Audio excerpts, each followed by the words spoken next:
segala puji bagi Allah Jalla Jalaluhu yang telah mengumpulkan kita di atas petunjuk dan ketakwaan kepada. Kita bisa merenungkannya tatkala kita belum suka hadir kajian. Mungkin kita memandang kajian itu tidak terlalu urgen dalam kehidupan manusia. Kita lebih mementingkan bermain, berlibur, dan mencari hiburan. Tapi tatkala Allah memberikan hidayah kepada kita, hadir di majelis ilmu menjadi sebuah keindahan. Walaupun terkadang kita harus capek,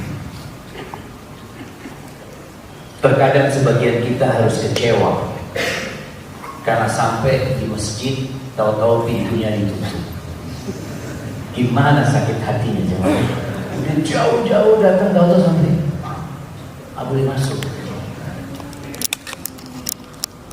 Tapi yang jelas,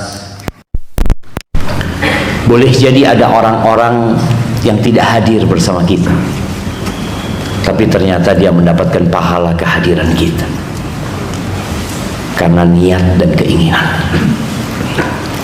Maka semoga Allah Azza wa Jalla membimbing kita untuk senantiasa ikhlas dalam beramal. Jemaah antum berdesak-desakan, emak-emak di bawah juga berdesak-desakan, tapi terkadang sebagian kita belum memaknai kebersamaan. Ana mau tanya nih, nah antum yang pakai kacamata, iya, kenal nggak sama yang di kiri antum? Nggak kenal kan? Astagfirullah. Ini jemaah, kita bersama-sama tapi kita jauh. Coba semuanya, sebelum anak mulai, semua kenalan dengan yang di kanan dan di kirinya, juga yang emak-emak di bawah juga, supaya antum tahu dengan yang di sebelah antum. Udah.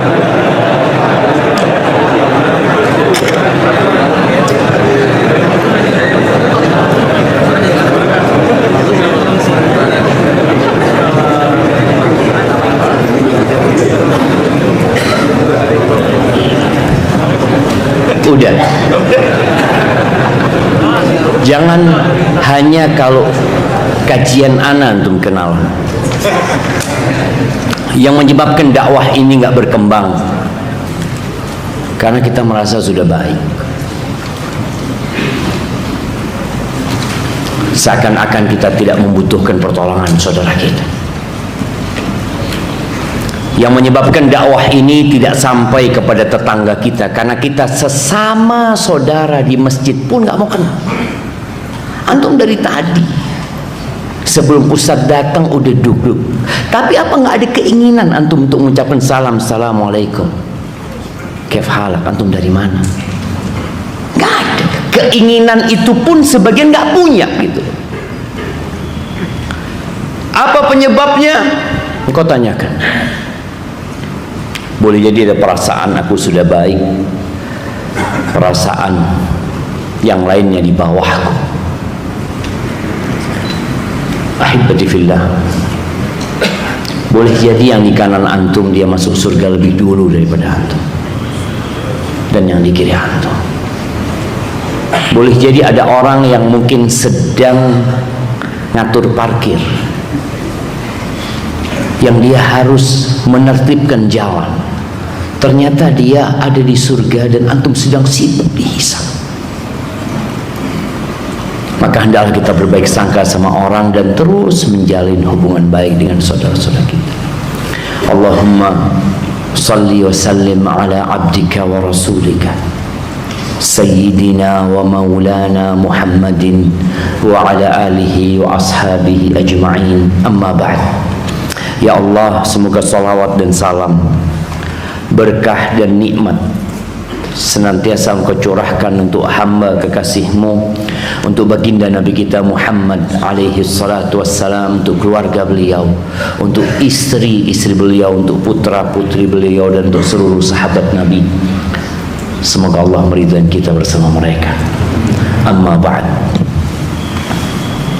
Di antara yang merusak hubungan di antara kita,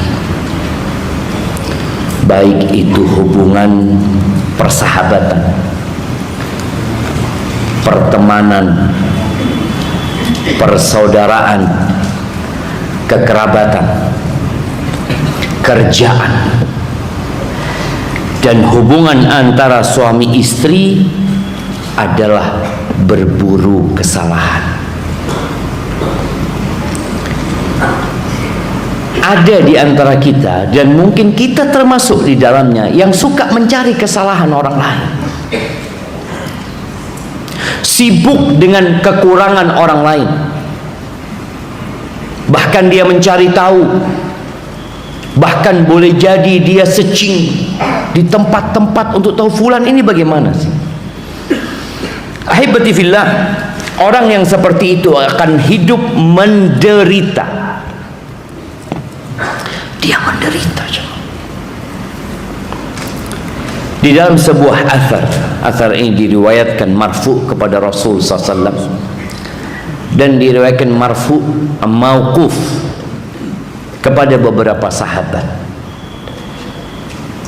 Yubsiru ahadukum al-qadhata fi aini akhihi wa yansal jidla aw al-jid'a fi aini nafsihi. Rawahul Bukhari fil Adab al-Mufrad. Seseorang di antara kalian itu melihat kotoran di mata saudaranya, dan dia lupa dengan pokok pohon kurma yang ada di matanya sendiri. Kita selalu seperti itu juga, atau kebanyakan kita. Sampai ada peribahasa dalam bahasa Indonesia, apa? Semut di seberang lautan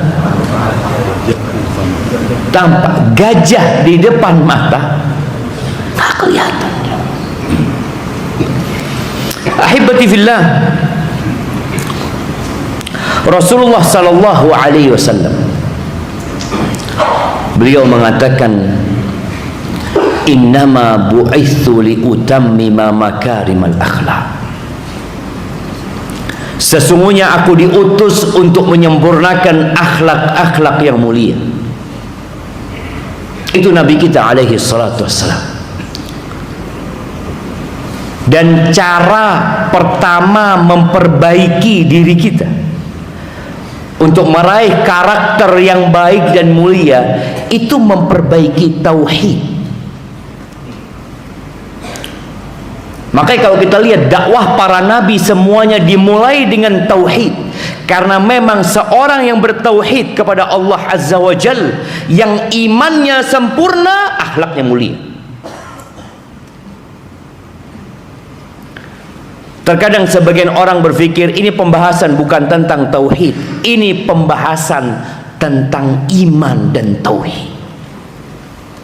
Akmalul mu'minina imanan ahsanuhum khuluqan. Kata Nabi alaihi salatu wasallam, orang mukmin yang paling sempurna iman, yang ngaji kitab tauhid, yang hafal Al-Quran, yang hafal kutubus sittah, yang sering hadir kajian, yang paling sempurna akhlak. Jadi kita kalau kepingin tahu iman kita ini sedang kuat apa tidak, sempurna apa tidak, maka lihat bagaimana sikap kita, bagaimana akhlak kita. Kalau ternyata kita sibuk mencari kesalahan orang lain, bermasalah dengan iman antum. Antum belajar kitab tauhid, tapi mana rasa takutmu kepada Allah Azza wa Jalla? Itu surga. Allah Azza wa Jalla mengatakan di akhir surat Al-Bayyinah, Innal ladzina amanu wa 'amilus salihati ulaika hum khairul bariyah. Sesungguhnya orang-orang yang beriman dan beramal soleh, mereka adalah manusia terbaik, makhluk yang paling baik. Jazaohum 'inda rabbihim jannatu 'adnin tajri min tahtihal anharu khalidina fiha abada radhiyallahu anhum wa radu an. Apa balasan buat mereka? Surga. Surga-surga, tempat tinggal yang indah yang mengalir di bawahnya sungai-sungai. Mereka kekal di dalamnya selama-lamanya. Allah ridho sama mereka dan mereka ridho sama Allah. Itu buat siapa? Dzalika liman khasyya rabbah. Itu buat orang yang takut sama Allah azza wajalla. Tatkala antum sibuk dengan kesalahan orang lain, bahkan mencari-cari kesalahan orang lain, lupa dengan kesalahan antum, berarti antum belum takut sama Allah azza wajalla. Ada masalah dengan tauhid antum. Kesalahan orang lain itu masih mungkin, karena antum kan melihat luarnya doang. Antum nggak tahu dengan isi hati dia. Antum nggak tahu dengan kondisi jiwa dia. Boleh jadi secara zahir dia berbuat salah, tapi di hatinya ada rasa takut kepada Allah dan penyesalan yang antum nggak tahu. Antum nggak tahu. Tapi kalau kesalahannya antum kelihatan. Sedangkan diri antum tahu dengan isi hati antum. Antum tahu dengan kekurangan antum.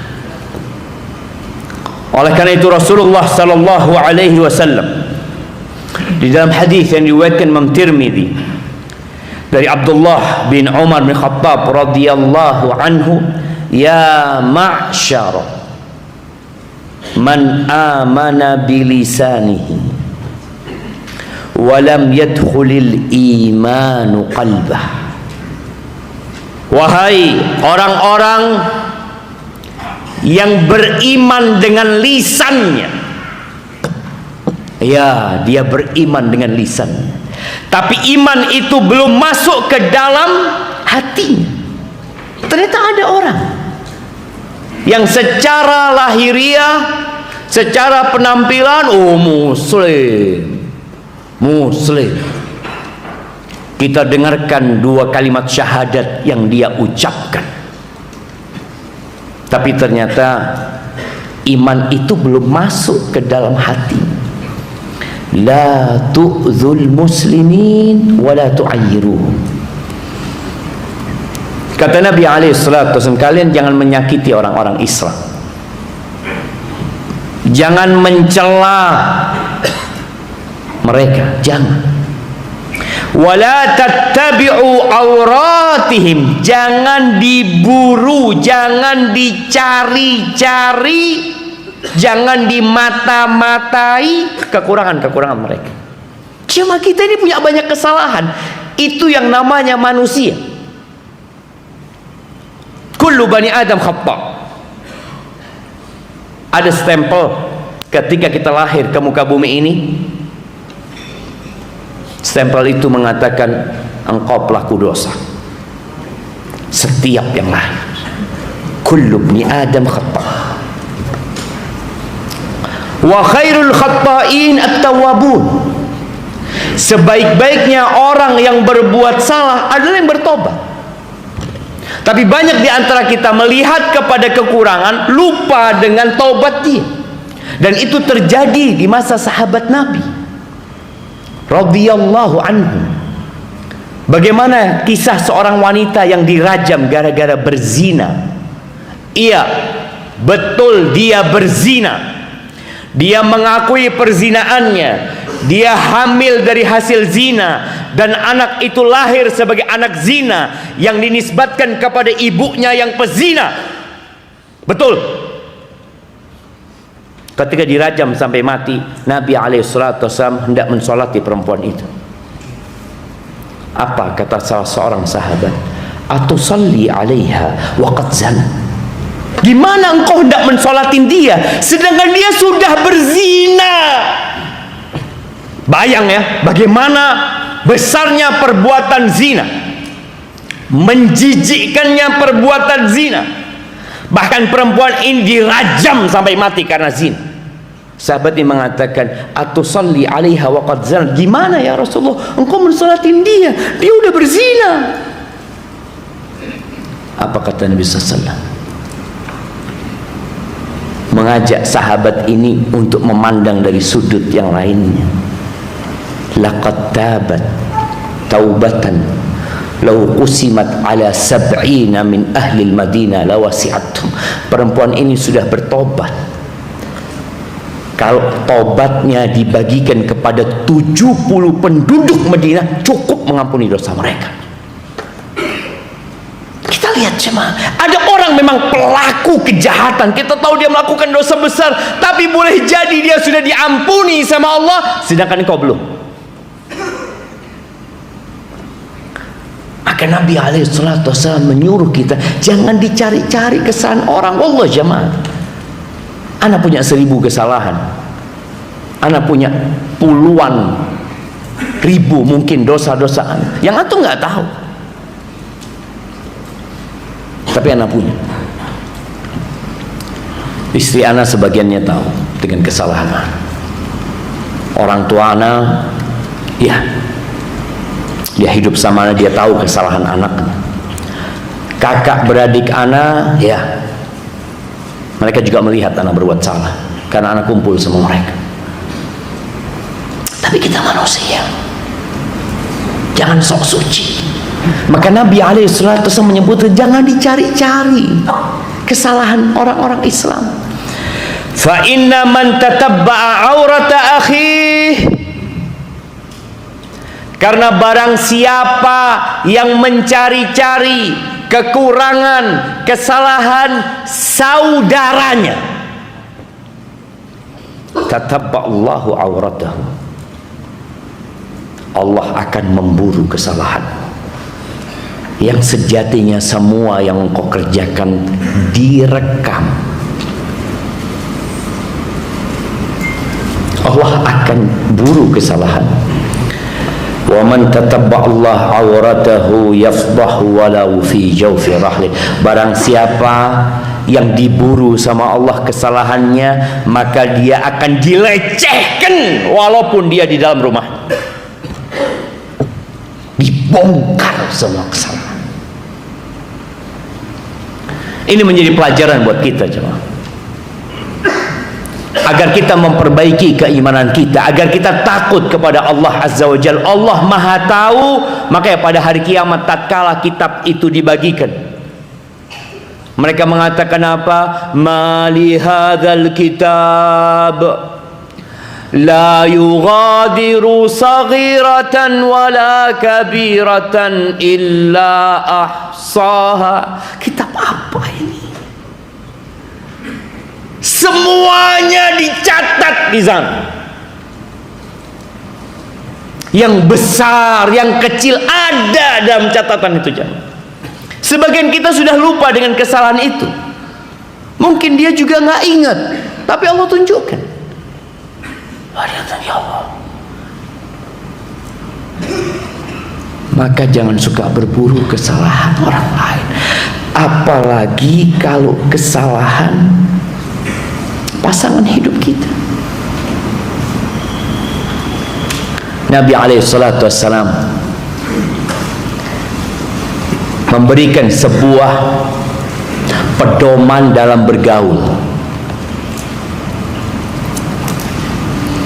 yang kalau kita amalkan, insya Allah rumah tangga kita akan harmonis, hubungan kekerabatan kita akan terjalin, perkawanan kita di tempat kerja dimanapun semua akan jadi baik.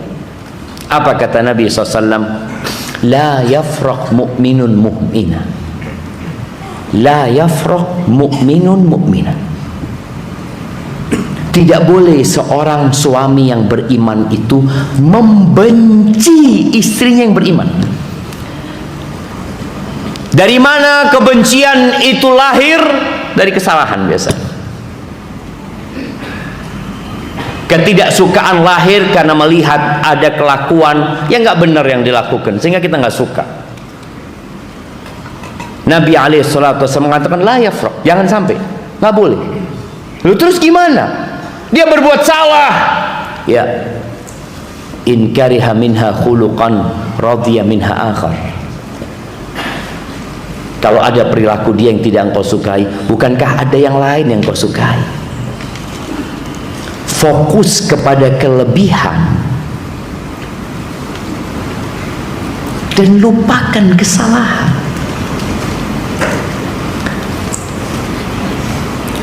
Wanita banyak masuk neraka, kenapa? Karena fokus kepada kekurangan dan melupakan kebaikan. Padahal kesalahannya cuma sekali. Siapa yang nggak pernah bikin istrinya sakit hati?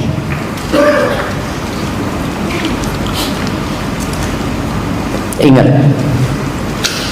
seorang laki-laki yang menceraikan istrinya gara-gara satu kaleng Pepsi, dia ceraikan istrinya. Sang istri telepon suaminya sebelum pulang dari kerjaannya di Arab sana. Dia mengatakan, bang, jangan lupa ya Pepsi. Kata suaminya, absyir, tenang, aman. Sudah. Suaminya pulang, mampir di minimarket, dia belanja roti, ini semua dia belanja. Subhanallah, lupa dia beli Pepsi. Dia bawa tuh ke rumahnya, mungkin 2 kantong dia bawa, dia kasih ke istrinya. Yang dicari sama istrinya apa? Pepsi. Bayangkan ya, di kantong plastik yang banyak isinya itu, yang dia cari Pepsi. Nggak dapat Pepsi. Bang, mana Pepsinya? Ya Allah, kata suaminya, lupa. Engkau memang biasa, bang. Apa yang aku inginkan nggak pernah engkau kasih. Ingat engkau pada waktu kejadian itu. Ingat engkau waktu kejadian itu. Terus jemaah. Ini Pepsi jemaah. Kau memang nggak peduli sama keinginanku. Terus disebutkan kekurangannya suami sampai suaminya minta maaf, nggak didengerin sama dia. Terakhir suaminya mengatakan anti talik, sudah engkau cerai sudah. Gara-gara tadi. Ternyata kesalahan itu nggak dihapus sama dia. Dia punya list kesalahan. Dia tambahin lagi. Mana lagi kesalahannya dia cari. Mungkin dia punya kitab. Suami juga seperti itu. Makanya tatkala ada 11 wanita yang berkumpul dan mereka bersepakat, berjanji di antara mereka untuk menceritakan tentang kelakuan suami. 11 wanita, yang 5 mencela suaminya, yang 6 memuji suami. Salah satu yang memuji suaminya mengatakan, zauji idza dakhala fahid wa idza kharaja asid wa la yas'alu amma ahid. Suamiku kalau masuk rumah dia seperti macan. Fahad, macan ini harimau itu. Dia itu nggak peduli dengan yang kecil-kecil. Artinya dia terhadap kesalahan istrinya yang kecil-kecil, yang bisa bertoleransi, dia nggak pernah pandang, bahkan dia lupakan. Bukan dia nggak tahu ya, dia tahu. Tapi itu suami yang baik. Kalau keluar rumah singa dia. Bagaimana dia di rumah jadi fahad, di luar jadi singa. Dan dia nggak pernah tanya tentang apa yang dia tinggalkan. Dia kasih fulus sama istrinya, fulusnya habis, tambahin lagi. Ada suami, fulusnya mana? Kemana fulus aku udah habis? Duk sini. Beli apa aja? Akhirnya istrinya buat laporannya. Mana kwitansinya ini? Mana struknya ini? Auzubillah. Ada suami yang kayak gitu? Ada. Ada. Ya Allah, Hati-hati. Kita semua punya kesalahan. Maka bagaimana sekarang kita berusaha untuk tidak mencari-cari kesalahan orang lain, bahkan kita mencari kebaikan dia. Apa kebaikannya? Apa yang sudah dia lakukan? Allah Azza wa Jalla tahu dengan kesalahan kita. Banyak kesalahan kita. Ingat yang membunuh 100 nyawa, hanya dengan dia bertobat kepada Allah selesai jawab. Selesai. Kita disuruh belajar asma'ullah al-husna, lalu bagaimana kita mempraktekannya dalam kehidupan ini? Ketika engkau mengatakan ya afu Allahumma innaka afuun tuhibbul afwa fa'fu anni. Ya Allah, sesungguhnya engkau maha pemaaf, engkau cinta dengan maaf, maafkan aku ya Allah. Itu permintaan kita. Karena kita tahu kita punya banyak kesalahan. Bagaimana Abu Bakar As-Siddiq diajarin agar dia sibuk dengan kesalahannya, dia sibuk melihat kekurangannya dan tidak menyibukkan diri dengan kesalahan orang lain. Ada malaikat yang mencatatnya. Selesai. Kenapa kau menyibukkan diri dengan mencari-cari kesalahan orang lain? Apa tugasmu? Engkau ditugaskan apa sama Allah? Untuk merekam kesalahan orang lain? Enggak. Engkau diperintahkan untuk memperbaiki dirimu sendiri. Itu tugas kita. Abu Bakar nih, anak kalau ingat kejadian ini dan anak ingin menyampaikan kepada antum semua, ini Abu Bakar. Karena biasanya orang kalau sudah ngaji sunnah itu jalannya lain. Ada ahlul nar, ini neraka semua. Ana ahlul jannah, naudzubillah. Ada perasaan itu juga.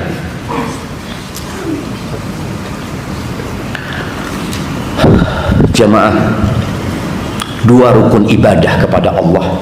Yang pertama namanya kamalul hub, yang kedua namanya kamalul dzul, kecintaan yang penuh kepada Allah Azza wa Jalla dan penundukan diri kepada Allah dengan rasa takut kepada Allah Azza wa Jalla. Takut. Nabi Adam itu satu dosa dikeluarkan dari surga. Satu. Terus antum mau santai. Ini Abu Bakar, alimni du'aan aqra'uhu fi salati, ajarkan kepada aku doa yang aku baca dalam salatku. Apa doa yang diajarkan? Jamaah, siapa yang tahu doanya Abu Bakar? Nah, fadhil. Hadhi doa Aisyah. Aisyah itu Lailatul Qadar. Naam, Allahumma inni zalamtu nafsi zulman katsiran. Mana hadiahnya, jemaah?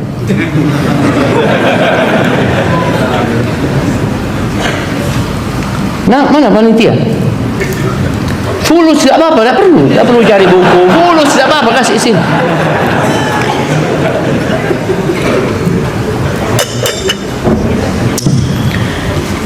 Orang nggak bawa fulus sekarang, jemaah. Tunggu hadiahnya. Naam. Cuma satu ternyata. Fadl, fadl. Ana pikir mau kasih banyak, jemaah. Barakallahu fikum. Itu jemaah. Diajarin agar tahu engkau itu tempatnya dosa dan salah. Jangan sibuk dengan kesalahan tetangga, dengan kesalahan sohib. Engkau sibuk sama kesalahanmu. Allahumma inni zalamtu nafsi zulman katsira. Bayangin, ya Allah, sesungguhnya aku menzalimi diriku dengan kezaliman yang banyak. Makanya Abu Bakar gak sibuk dengan kesalahan orang. Ini yang dijamin masuk surga, yang dikatakan oleh Umar bin Khattab radhiyallahu anhu, kalau imannya Abu Bakar ditimbang sama imannya umat ini, lebih besar, lebih berat imannya Abu Bakar Siddiq. Itu diajarin doa itu, jangan. Sesungguhnya aku menzalimin diriku dengan kezaliman yang banyak, dan tidak ada yang mengampuni dosa kecuali Engkau. Faghfirli, ampuni aku, ampuni buat aku, maghfiratan min indik, dengan ampunan dari sisimu, warhamni, dan kasihi aku, innaka antal ghafurur rahim. Sesungguhnya Engkau Maha Pengampun dan Maha Pengasih. Jamaah, sibukkan diri dengan kesalahan kita. Kenapa banyak orang yang ghibah? Coba kau lihat. Karena dia nggak ngelihat sama kesalahan. Dia ngelihat semut di seberang lautan sana. Dia lupa dengan kesalahan dirinya. Maka mulai dia ghibah. Sampai dikatakan ada perempuan-perempuan yang kumpul di restoran. Mereka biasa ngobrol, makan. Kata mereka, yang ngibain orang bayar, traktir kita. Nggak ada yang ngomong sama. Saya kalau ngomongin orang, nggak punya bahan untuk diomongkan. Itu penyebab kenapa ada riba. Supaya antum tahu kenapa terjadi riba, karena kita sibuk dengan kesalahan orang lain, sibuk dengan kekurangan orang lain, dan akhirnya majelis itu isinya, oh iya, aku memang tahu fulan kayak gini. Oh betul. Anda juga pernah lihat tuh. Akhirnya semuanya tuh itu jadi kitab. Kalau dikumpulin, kitab kesalahan saudara. Nah, coba. Aun Ibn Abdullah rahimahullah, dia mengatakan, la ahsibur rajula yanzuru fi uyubin nas illa min ghaflatin qad ghafalaha an nafsihi. Aku tidak mengira seorang itu memandang kepada kekurangan orang lain kecuali disebabkan karena kelalaian dia dengan aib dia. Itu penyebabnya. Pokoknya kalau lihat orang ghibah, berarti dia ada masalah. Ibn Hibban al-Busti menyebutkan, boleh jadi kenapa dia ngomongin orang, karena dia itu kecil, dia tahu dia punya kesalahan, dan dia berpikir bahwa sebaik-baiknya pertahanan adalah menyerang. Bagaimana dia mempertahankan eksistensi dirinya, menunjukkan yang dia orang baik, adalah dengan menyerang orang lain, dengan menyebutkan kesalahan orang lain. Jadi antum kalau sudah mulai menyebutkan kesalahan orang lain dan mencari-cari, ketahuilah antum punya masalah. Kita sedang bermasalah aja. Kita hanya sekedar ingin menutupin kesalahan kita. Udah ada, belum kan? Muhammad ibn Sirin rahimahullah ta'ala, seorang tabi'in, dia mengatakan, kunna nuhaddats, kita dulu dikasih tahu, diajarin, anna aktsaran nas khataya afraghuhum li dzikri khatayan nas. Dengarkan, ada sebuah standar yang didapat oleh Ibnu Sirin dari generasi sahabat, karena dia seorang tabi'in. Kita dikasih tahu dulu, orang yang paling banyak dosanya, paling banyak kekurangannya adalah orang yang paling sering ngomongkan kekurangan orang lain. Orang yang paling banyak kekurangannya, paling banyak salahnya adalah orang yang dia punya waktu untuk ngomongin kekurangan orang lain. Oh enggak, anak ingin kebaikan. Buat siapa?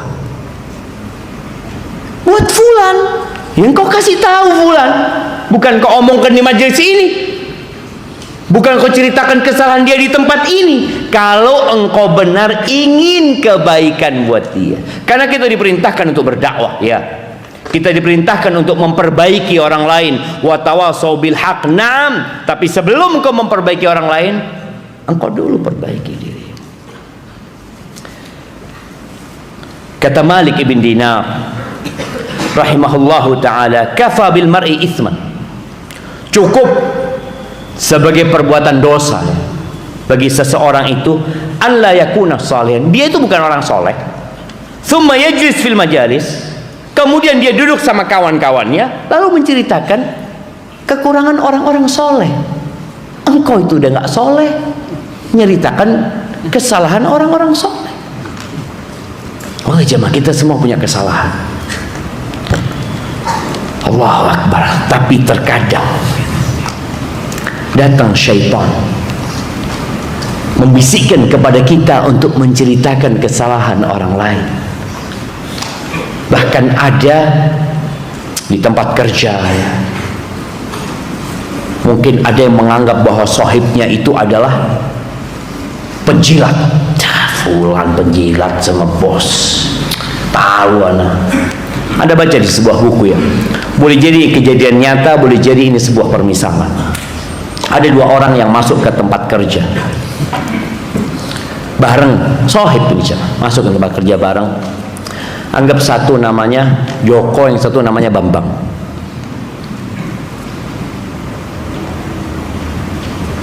Siapa namanya? Joko sama Bambang. Atau antum ganti aja. Yang satu namanya Cecep, yang satu namanya Wahyu. Setelah mereka kerja di marketing di sebuah perusahaan. Setelah 10 tahun si Cecep ini Masya Allah diangkat jadi manajer apa supervisor dia. Si Wahyu tetap, akhirnya dia mundurkan diri. Kata si Wahyu, mah Cecep mah penjilat, pantes dia dikasih jabatan. Mulai dia sebut, akhirnya dia resign. Nggak mampu dia hidup di perusahaan itu yang sohibnya jadi atasan dia. Maka dia akan berusaha mencari kesalahan. Semua orang punya salah jemaah. Akhirnya ketika dia mau resign, dipanggil sama bosnya. Dipanggil nih si Wahyu. Wahyu, coba engkau lihat berapa harga semangka di toko sebelah, kata dia. Karena perusahaan jualan ini macam-macam. Akhirnya dia berangkat. Dia datang ke bosnya. 1 kilo 10.000. Oke. Berapa 1 kilo jamaah? 10.000. Betul. Betul. Salah. Taib, bentar lagi adzan ya. 10.000 kata dia. Taib, engkau duduk sini kata dia. Dipanggil si siapa?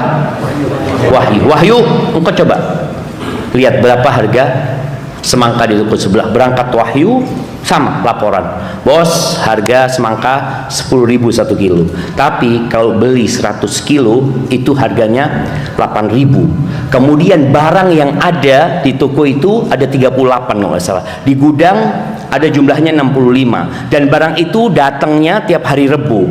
Dia dipetik dari tempat ini. Si siapa? Si Cecep ngeliatin, oh pantas dia jadi supervisor. Kebalik. Sudah. Si siapa?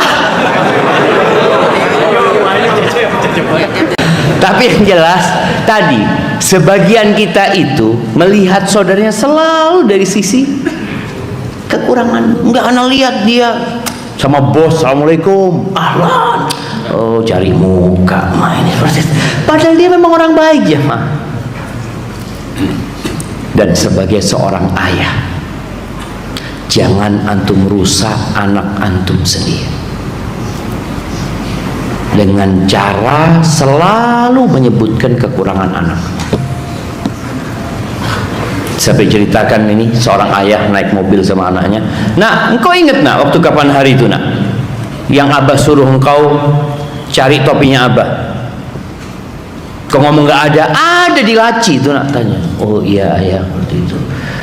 Terus ingat engkau waktu itu yang kita makan, abang ngomong kau suruh cari sambal, kau ngomong sambalnya yang ada, padahal ada tuh di lemari itu. Mulai diingat kesalahan anaknya, rusak tuh anak, jadi benci sama bapak. Siapa yang nggak berbuat salah? Tadi ada kesalahan-kesalahan yang memang besar, yang pantas didudukkan. Ada kesalahan yang kau tutup mata.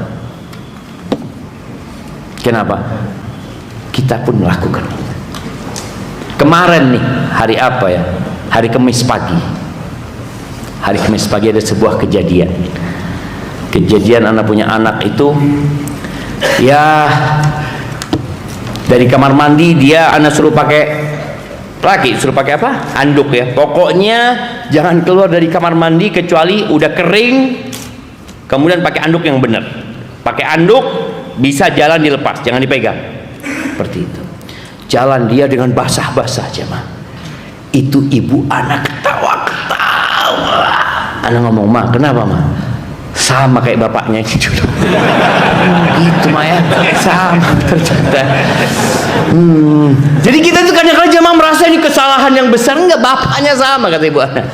Kayak gini. Tadi kita itu perlu tahu, kita pun juga melakukan kesalahan. Ada kesalahan yang perlu didudukkan, ada kesalahan yang perlu engkau lupakan, ada kesalahan yang perlu engkau kunci kamar, anak itu dikasih arahan, lalu dikasih hukuman, ya. Ada yang seperti itu, tapi ada hal-hal yang nggak seharusnya engkau lakukan. Begitu pula dengan istri. Istri juga sama suami. Abdullah bin Mubarak rahimahullahu ta'ala mengatakan, al-mu'min yatrubul ma'adzir. Orang yang beriman itu selalu berusaha mencarikan alasan untuk kesalahan yang dilakukan. Mungkin dia lupa, mungkin dia nggak sengaja. Antum lihat ya, kadang-kala kejadian antum ditabrak sama motor. Ditabrak sama motor. Siapa yang pernah ditabrak sama motor? Mobilnya. Motor. Apa yang antum lakukan? Dilihat dulu sih. Dilihat dulu. Oke, dilihat dulu. Waktu itu kejadiannya antum lihat rusak. Iya. Terus apa kata antum? Cuman yang nabrak orang tua juga sih. Jadi Orang tua yang nabrak. Kalau anak muda? Anak kasih hadiah buat anda. Tuh jamaah, nggak ngelihat engkau? Nggak ngelihat? Tapi rusak kayak gini. Emangnya bapakmu yang beli motor ini? Allahu Akbar. Nggak ada orang sengaja nabrak jamaah.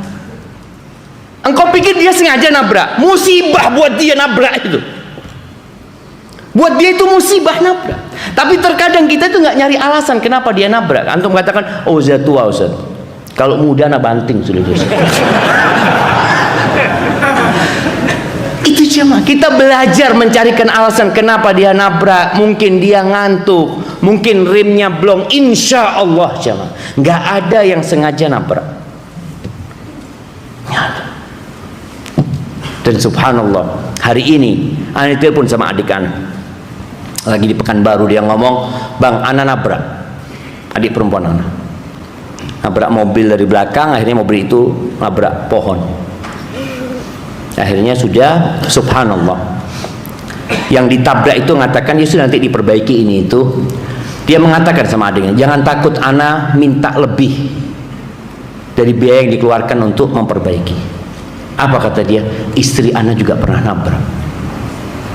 Ya Allah, dia membayangkan kita juga berbuat salah gitu loh. Dan insya Allah nggak ada yang sengaja. Lalu kita nggak kenal sama orang itu. Emang antum kenal? Bismillah, tabrak. Kan nggak ada jamaah. Jadi antum perlu untuk mencarikan alasan kenapa dia melakukan itu. Kadang-kala antum pulang, sandal antum ketukar. Sama sandalnya, punya antum lebih bagus. Ketika antum lihat, oh memang mau ganti dia itu. Insya Allah dia lupa aja. Nanti kadang-kala dia, anak pernah sampai rumah itu bawa sandal. Anak lihat, ya Allah bukan sandal anak. Akhirnya berangkat ke masjid, sandal anak masih ada. Orang itu berarti pulang nggak pakai sandal. Ya anak taruh sandal itu. Anak nggak tahu punya siapa. Mudah-mudahan dia memaafkan anak. Kalau anak nggak tahu jemaah. Itulah kita berusaha untuk mencarikan alasan kenapa dia melakukan itu, sehingga antum akan hidup tenang, ya Pak. Kenapa? Antum akan diuji sama orang lain. Kata Allah Azza wa Jalla, "Wa ja'alna ba'dakum li ba'din fitnah." Kata Allah, kami jadikan sebagian kalian ujian buat sebagian lainnya. Apa poinnya? Atas birun, sabar nggak? Sabar nggak kalian? Itu poinnya. Kadang-kadang kita nggak sabar jemaah, maka kita nggak lulus ujian. Itu kata Abdullah bin Mubarak, orang mukmin selalu berusaha untuk mencarikan alasan tentang kesalahan yang dilakukan, bukan malah lebar ya, diperpanjang enggak. Wal munafiq yatlubul atharat. Orang munafik itu yang berburu kesalahan orang lain. Orang munafik. Antum mau jadi dia. Ada sebuah doa yang dinisbatkan kepada Nabi kita Muhammad alaihi salatu wassalam, tapi yang lainnya menisbatkan kepada Abu Dawud, kepada Nabi Dawud alaihi salam. Beliau berdoa meminta perlindungan dari 5 perkara. Yang pertama, Allahumma inni a'udzubika min jaris su. Ya Allah, aku meminta perlindungan kepadamu dari tetangga yang buruk. Iya, kadang-kala kita punya tetangga yang buruk. Boleh jadi kita sebab. Gak enak hidup dengan tetangga buruk. Diceritakan tentang seorang yang piara domba ya, yang tetangganya ini piara anjing. Selalu anjingnya itu gangguin domba-domba dia, yang digigit, yang ini itu. Dia datang kepada seorang yang bijak, dia tanya, apa yang harus aku lakukan? Katanya, aku punya tetangga, naudzubillah. Katanya, ya udah, engkau kasih hadiah dia anak dombamu yang lucu-lucu, kasih 1 dia. Oh gitu ya? Iya, dia bawa, dia kasih. Sejak dikasih domba itu, anjingnya diikat sama dia. Selamat. 1 domba, antum tenang hidupnya. Tadi kita kadang-kadang kan sibuk mengatakan iya, ya memang ya naudzubillah, tetangga ini kayaknya nggak pernah ngaji dia, nggak pernah pantas kayak gitu ya. Besok lagi ngomong, ya Allah kok bisa aku punya tetangga kayak gini ya, diajarin apa sama bapak sama maknya dia itu terus ya mak, padahal engkau bisa selesaikan. Dan kita berlindung kepada Allah dari tetangga yang buruk. Yang kedua, wa min zaujin tusyayyibuni qabla al-masyib. Dan aku berlindung kepadamu dari istri yang membuatku beruban sebelum waktunya. Ada bini-bini yang kayak gitu jemaah. Siapa yang beruban sebelum waktunya? Ini yang bujangan-bujangan, antum akan merasakan. Malam pertama, besoknya antum langsung beruban. Ya Allah. Na'udzubillah min dzalik. Dan Nabi berlindung. Boleh jadi tadi dari istri yang selalu menuntut, melihat kepada kekurangan suaminya, lupa dengan kebaikannya. Yang ketiga, wa min waladin yakunu alayya rabban, dari anak yang jadi penguasa atas diriku. Ada anak yang durhaka sama orang tuanya, yang dia merintah orang tuanya, nyuruh emaknya, karena dia lebih kaya, lebih sukses, lebih berhasil. Na'udzubillah. Yang keempat, wa min malin yakunu alayya adzaban, aku berlindung kepadamu dari harta yang jadi adab buat aku. Yang kelima berkaitan dengan tema kita hari ini. Wa min khalilin makirin, dan aku berlindung kepadamu ya Allah dari kawan dekat yang pandai bermakar. Khalil, aduh dekat banget sama antum. Ainahu tarani wa qalbuhu yar'ani, matanya selalu ngeliatin aku dan hatinya mengawasiku. In ra'a hasanatan dafanaha, kalau dia melihat kebaikan, dikubur kebaikanku. Wa in ra'a sayyi'atan adza'aha, kalau dia melihat kekuranganku, kesalahanku, oh dia ada punya bahan dia jemaah, langsung dia sebarkan ke mana-mana. Kita perlu berlindung dengan orang seperti itu. Tapi tugas kita, hendaklah kita fokus dengan kekurangan kita, dengan kesalahan kita. Dan kalau kita dengar orang yang menyebutkan kesalahan kita, antum jangan akhirnya mencari-cari kesalahan dia. Nggak perlu, karena Allah sudah menjamin akan mencari-cari kesalahan dia. Ada apa antum sibuk? Antum manfaatkan kritikan dia, antum manfaatkan kesalahan-kesalahan yang dia singkap, yang insya Allah benar. Karena orang itu kalau nggak suka jamaah, semuanya yang benar jadi salah. Ya udah, antum ambil, dia mengatakan antum seperti ini, antum seperti ini, antum antum tampung semua, lalu antum perbaiki diri antum. Karena kelak pada hari kiamat antum akan disidang sendirian. Allah nggak perlu laporan dari antum tentang kesalahan. Allah nggak perlu antum menyampaikan, ini Allah fulan berbuat salah, ini Allah ini kesalahan. Nggak perlu. Allah punya malaikat kiraman katibin ya'lamuna ma taf'alun. Allah punya malaikat-malaikat yang maha mulia, yang dia mencatat dan mengetahui apa yang dikerjakan sama orang. Kenapa engkau sibuk? Enggak, saya perlu alat bukti, nanti saya laporkan. Kepada siapa? Kepada Allah Azza wa Jalla. Innallaha kana 'alaikum raqiba. Sesungguhnya Allah senantiasa mengawasin kalian. Gak perlu jemaah. Maka berusaha untuk memperbaiki diri. Kullu nafsin bima kasabat rahina. Semua orang akan mempertanggungjawabkan apa yang dia lakukan. Wala taziru waziratu wizra ukhra. Dan antum tidak akan menanggung dosa saudara antum, aku akan menanggung dosa antum sendiri. Barakallahu fiik. Itu mungkin dapat anda sampaikan.